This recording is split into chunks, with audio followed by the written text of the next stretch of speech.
வாழ்க வையகம், வாழ்க வையகம், வாழ்க வளமுடன். குரு வாழ்க, குருவே துணை. குருவின் மலரடி போற்றி. சிந்தனையை உடல் நலத்தை சீரமைத்து உய்வித்த குருவே வாழ்க. தியானமே யோகம், யோகமே ஞானம். இன்றைய சிந்தனை ஒரு வித்தியாசமான சிந்தனை. அதாவது பாகப்பிரிவினை என்ற வார்த்தை நாம் அடிக்கடி கேட்டிருக்கக்கூடும். இந்த பெயரிலே ஒரு திரைப்படம் கூட முன்னொரு காலத்தில் வந்திருந்ததை பார்க்கிறோம். அதாவது பாகத்தை பிரித்து கொள்தல். பாகம் என்பது அதாவது இத்தனை பிரிவுகளாக, பகுதிகளாக பிரித்து அதை சமமாக எடுத்துக்கொள்தல் என்று, அதை பாகப்பிரிவினை என்று நாம் உணர்ந்து சொல்லிக் கொண்டிருக்கிறோம். எதை பிரித்துக் கொள்கிறோம்? எதை பிரித்துக் கொள்கிறோம்? இப்பொழுது இந்த பாகப்பிரிவினை என்பது கூட எப்பொழுது நடக்கிறது பொதுவாக சமுதாயத்தில் என்று பாருங்கள். இப்பொழுதெல்லாம் முன்கூட்டியே அதை பிரித்து எழுதி வாங்கிக் கொள்வதாக இப்பொழுதெல்லாம் வந்துவிட்டது.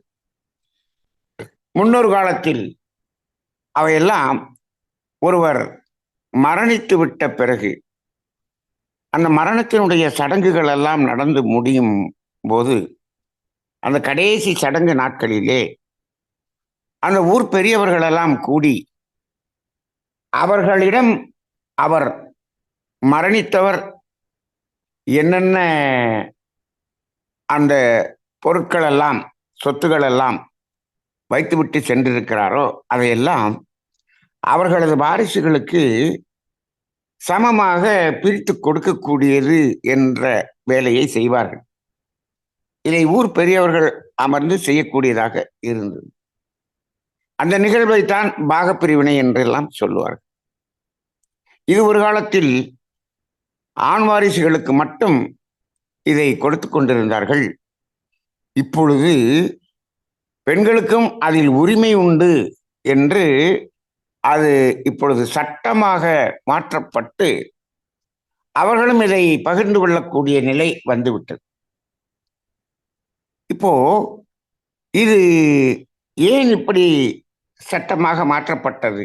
பெண்கள் ஏன் இதை கேட்டார்கள்? முன்னொரு காலத்தில் ஏன் பெண்களுக்கு கொடுக்கவில்லை?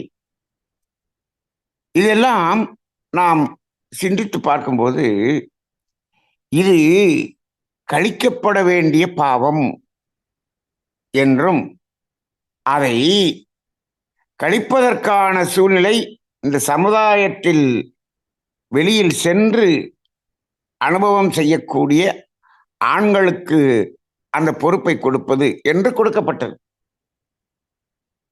அவர்கள்தான் இந்த சமுதாய பொது காரியங்களிலே ஈடுபட்டு கொண்டிருந்தார்கள்.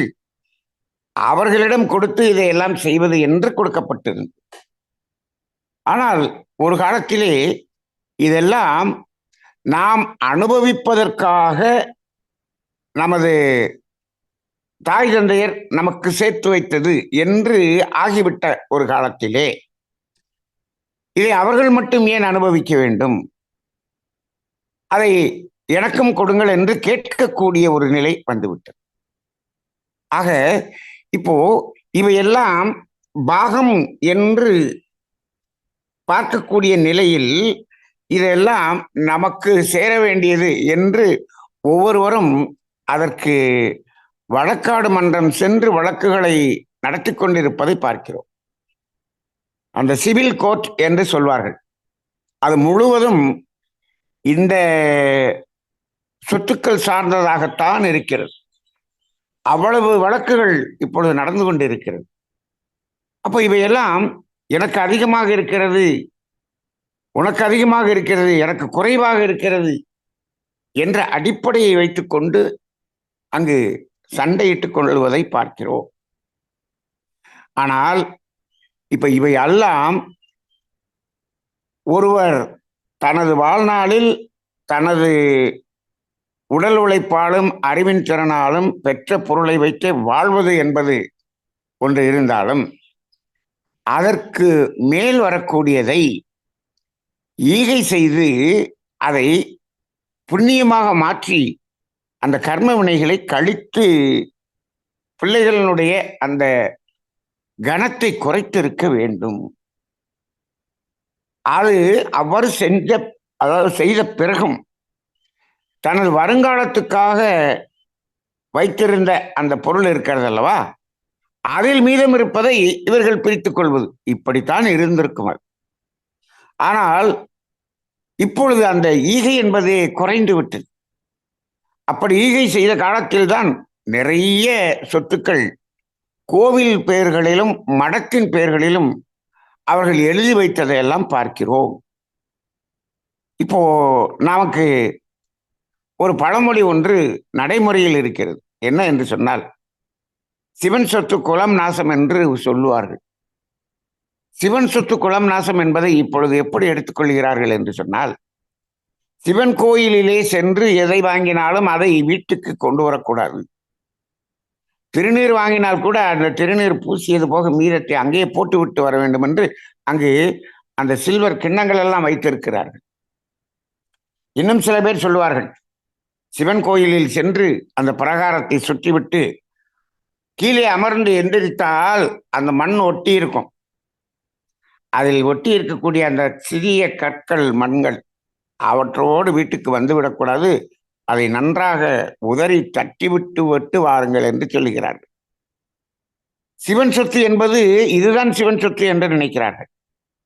சரி, இன்னொன்று என்னன்னால், சிவன் பெயரில் இருக்கக்கூடிய சிவன் கோயில் பெயரில் இருக்கக்கூடிய சொத்துக்களை அபகரித்து அனுபவித்துக் கொண்டிருக்கிறார்களே, அவர்களுடைய குலம் நாசமாகிவிடும் என்று சொல்கிறார். இப்பொழுது ஒரு சிந்தனை செய்து பாருங்கள். அந்த கோவிலின் பெயரில் எழுதப்பட்டதினால் அது சிவன் சொத்தாக மாறியதா, அல்லது இது சிவன் சொத்து என்று அவர் உணர்ந்ததால் அதை கோவிலின் பெயரில் எழுதி வைத்தாரா என்று ஒரு சிந்தனை செய்து பாருங்கள். அதாவது கோவிலின் பெயரில் எழுதப்பட்ட பிறகு அது சிவன் சொத்தாக மாறவில்லை. இந்த பிரபஞ்சமே சிவன் சொத்து. இந்த பிரபஞ்சமே சிவன் சொத்து என்று சொல்லும் பொழுது நாம் உழைத்து பெற்ற அனைத்தும் சிவன் சொத்து தான். அந்த சிவன் சொத்து நாம் தேவை பூர்த்தி செய்த பிறகு மீதமுள்ளதை அந்த சிவன் சொத்து என்று உணர்ந்ததால் அதை சிவன் கோயிலில் எழுதி வைப்பது என்று கோவிலுக்கு எழுதி வைத்து விட்டார். அப்படிதான் மாறியதை தவிர சிவன் கோவிலின் பெயரில் எழுதப்பட்ட பிறகு அது சிவன் சொத்தாக மாறவில்லை. இப்பொழுது அப்ப நம்மிடம் இருக்கக்கூடிய எல்லா வளங்களும் இயற்கை வளங்களும் சிவன் சொத்து. அதை சிவன் சொத்தை குலத்திற்கு கொடுத்தோம் என்று சொன்னால் குலம் நாசம் என்று சொல்லிவிட்டார்கள். குலம் என்று சொன்னால் நாம் என்ன சொல்றோம்? நம்மளுடைய சந்ததிகளுக்கு என்று சொல்லுகிறோம். அப்ப இதை நாம் இரண்டு பிரிவுகளாக பார்க்க வேண்டும். ஒருவர் தொழில் செய்கிறார் அல்லது விவசாயம் செய்கிறார், அதுவும் தொழில் தானே, தொழில் செய்கிறார். இப்ப அந்த தொழிலை அப்படியே மகனுக்கு கொடுத்து அவரும் அதை தொழிலாக செய்து தொழில் செய்து பொருள் ஈட்டுகிறார் என்று சொன்னால் அது தொழிலாக மாறிவிடும். அதான் நம்ம ரெண்டா பிரிப்போம். டெட் கேபிட்டல் என்று பிரிப்போம். டெட் கேபிட்டல் என்று சொன்னால் அது தொழிலாக இருக்காது. அது என்ன ஆகும்னா அப்ரிசியேஷன் வரக்கூடிய ஒரு இடமாக இருக்கும், அப்ரிசியேஷன் ஆகக்கூடிய பொருளாக இருக்கும். அப்ரிசியேஷன் என்று சொன்னால் மதிப்பு கூடிக்கொண்டே இருக்கும். இப்பொழுது பணமாக டெபாசிட் செய்தால் கூட அதற்கு வட்டி ஏறுகிறது அல்லவா? அதே போல இடத்தை வாங்கி போடுவார்கள். இன்னும் வட்டி வாங்கினாலும் சரி, வாடகை வாங்கினாலும் சரி, இரண்டும் ஒண்ணுதான். இந்த வகையில் எல்லாம் சொத்தை சேர்த்து வைத்து விட்டால் அங்கு அவரது சந்ததிகள் உழைக்காமலேயே அந்த பணத்தை பெற்று வாழ்ந்து கொண்டிருக்கக்கூடிய நிலை வருகிறது அல்லவா? அந்த இடத்தில்தான் இது பாவமாக மாறுகிறது. ஆக இந்த பாகப்பிரிவினை என்ற ஒரு வார்த்தை உண்மையாக சிந்தனை செய்து பார்க்கும் பொழுது தந்தை தாயிடம் இருந்த அந்த பாவங்களை தனது குழந்தைகள் சமமாக பிரித்து கொள்ளும் நிகழ்வு என்று ஆகிறது. அப்ப அந்த பாவங்களை பிரித்து வாங்கி என்ன செய்ய வேண்டும்? அதை கழிக்கும் வேலையை நாம் செய்ய வேண்டும். ஏன்? அவர்கள் அறியாமையில் அவ்வாறு செய்து விட்டார்கள். அவர்கள் நமது மூதாதையர் காலத்தில் நமது மனவளக்கலை போன்ற வேதாத்திரியம் போன்ற தெளிவாக சொல்லப்பட்ட தத்துவங்கள் இல்லை. சொல்லியிருந்தார்கள், முன்னொரு காலத்தில் எல்லோரும் சொல்லியிருந்தார்கள். ஆனால் சொன்னது எல்லாமே சமுதாயத்தில் ஒரு சாரார் சேர்த்து அவர்கள் அனுபவிக்கும் பொழுது இந்த தத்துவங்கள் எல்லாம் விடுபட்டு போய் இந்த சமுதாயத்தின் அவர்களுடைய வாழ்க்கை முறைதான் இவர்கள் கண்ணுக்கு தெரிந்ததாக மாறி எத்தனையோ சமுதாயம் இருக்கிறது. தனது நாளைய தேவைக்கு கூட நான் பொருளை இன்று வைத்துக் கொள்ளக்கூடாது என்று சொன்ன சமுதாயம் எல்லாம் இருக்கிறது. அப்படி இருப்பவர்களும் இப்பொழுது எப்படி வைத்துக் கொண்டிருக்கிறார்கள்? தலைமுறைக்கும் தன பண சொத்தை சேர்த்து கொண்டுதான் இருக்கிறார்கள். அப்ப அந்த தத்துவங்கள் எல்லாம் அதெல்லாம் அந்த காலத்தில் அவர்கள் சொன்னது இந்த காலத்துக்கு பொருந்தாது என்று சொல்லுகிறார்கள். ஆமாம், இந்த காலத்துக்கு பொருந்தாது என்று சொன்னால் அந்த காலத்தில் இருந்ததை விட இந்த காலத்தில் மன உணர்வுகள் நிம்மதி இல்லாத, மகிழ்ச்சி இல்லாத, அமைதி இல்லாத உணர்வுகளாக இருக்கிறது. அவர்களெல்லாம் நிறைவாக அமைதியாக இருந்தார்கள். அப்படி என்று சொன்னால் ஆமாம், அந்த காலத்துக்கும் இந்த காலத்துக்கும் பொருந்தாது. அந்த காலத்துல எல்லாம் மன அமைதியோடு வாழ்ந்தார்கள். அது இந்த காலத்துக்கு பொருந்தாது. இப்பொழுதுதான் டென்ஷனாவே வாழணும் அப்படின்னு சொன்னா சொல்லலாம். ஆனால் அதன் பிறகு அமைதியை தேடக்கூடாது. நாங்கள் இந்த காலம் இப்படிதான் என்று சொல்லிவிட்டீர்களே, அப்ப இந்த காலத்தில் இவ்வளவு நோய் வரும், மன அமைதி இருக்காது, டென்ஷன் இருக்கும், எல்லா ப்ராப்ளமும் இருக்கும், அப்ப இந்த பயமும் இருக்கும். அப்ப அந்த காலத்துல கதவே இல்லாத வீடுகள் இருந்தது. கதவு தாப்பால் போடாமல் நைட்டு உறங்கிக் கொண்டிருந்தார்கள். வீட்டுக்கு வெளியே படுத்து உறங்கிக் கொண்டிருந்தார்கள். இப்பொழுது அது இருக்கிறதா? இருக்காது. அப்ப அந்த காலம் வேறு, இந்த காலம் வேறு. இந்த காலத்தில் இப்படிதான் இருக்கும். இதற்கு காரணம் என்ன என்றால் கர்மவினை. அப்ப கர்மவினையை நாம் வாங்கிக் கொள்கிறோம் என்பதை அறியாமல் இவ்வாறு வாங்கி வாங்கி வாங்கி அதை சேர்த்து கொண்டிருக்கிறோம். இப்பொழுது பாவ பிரிவினை என்று வைத்து விட்டோம் என்று வைத்துக் கொள்ளுங்கள். அந்த வாங்கிய பாவத்தை வைத்து என்ன செய்கிறார்? அதை மதிப்பு கூட்டி கூட்டி கூட்டி அதை அவர் மகனுக்கு கொடுக்கிறார். அப்ப இவர் மகனுக்கு கொடுக்கக்கூடிய அந்த பாவம் எப்படி இருக்கிறது? மதிப்பு கூட்டப்பட்ட பாவமாக இருக்கிறது.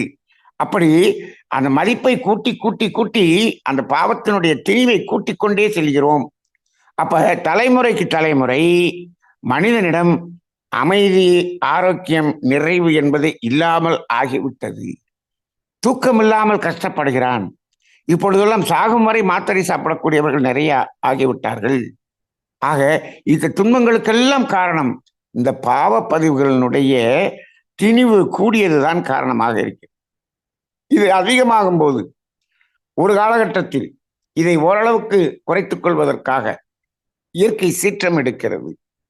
அப்படி சீற்றம் எடுக்கும் போது கூட இது இந்த மனிதர்களிடம் இருக்கக்கூடிய அந்த கர்மவினை தான் காரணம் என்று யாராவது உணர்ந்து கொள்கிறார்களா என்றால் இல்லை. இன்னும் சொல்லப்போனால் இந்த தத்துவத்தை எல்லாம் சமுதாயத்தில் எடுத்து சொல்ல வேண்டும் என்று சொன்னால் கூட சொல்வதற்கே முடியாத நிலை இருக்கிறது. அந்த சொன்னால் கூட அங்கு எதிர்ப்பு வந்துவிடும், தைரியமாக சொல்ல முடியவில்லை. இன்னும் இந்த வேதாத்திரியத்தில் இருக்கக்கூடிய இந்த கர்மவினை தத்துவத்தை கூட முழுமையாக, தெளிவாக, தைரியமாக, துணிவோடு அத்தனையும் சொல்லக்கூடிய ஆசிரியர்களே என்று இல்லை. ஏனென்று சொன்னால் இதை அப்படியெல்லாம் ரொம்ப பேசணும்னா மக்கள் வர்ற கூட்டம் வராம போயிடும். அதனால அதை கொஞ்சம் அளவோட பேசுங்க, மக்களுக்கு தகுந்த மாதிரி அதை அட்ஜஸ்ட் பண்ணி பேசுங்க என்று சொல்லுகிறார்கள். அப்ப ஏன் அவர்கள் உண்மை நிலையை உணர்ந்து கொண்டு மாற வேண்டும் என்பதற்காகத்தானே மகரிஷி கொடுத்திருக்கிறார்?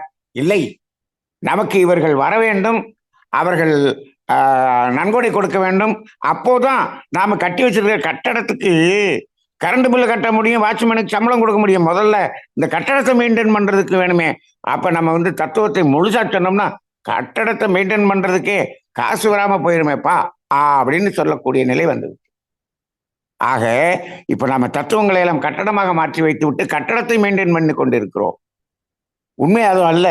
மகரிஷி அவர்கள் இதில் எந்த காம்ப்ரமைஸ் இல்லாமல் தெளிவாக சொல்ல வேண்டும் என்பதற்காகத்தான் கொடுத்தார்கள். இந்த தத்துவம் சொல்லப்பட்டு மாற்றம் வருவதற்காகத்தான் கொடுத்தார்கள்.